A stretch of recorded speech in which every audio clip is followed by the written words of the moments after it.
The next song I want you to learn is Raindrops. Raindrops, you're gonna use right hand with the melody, with those staccato sound of raindrops, and left hand plays 1, 5, 1, just like the other songs we've been studying.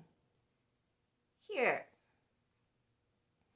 it has a little rhythm cues right here, and the third beat, it says low root ending.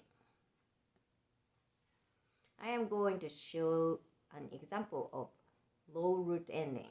For example, hot cross buns.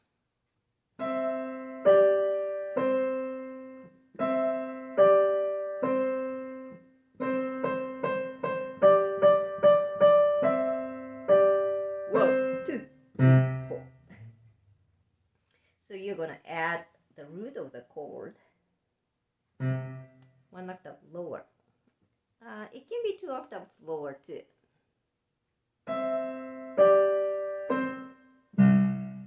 That is fine too. That's anything lower, and you're gonna hit the root of the chord. And I am calling it low root ending. Let's take a look at Raindrops. I am going to play from here.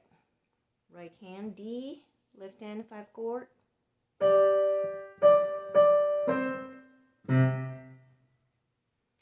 So for the first week, I want you to practice with both hands and add the low root ending at the end.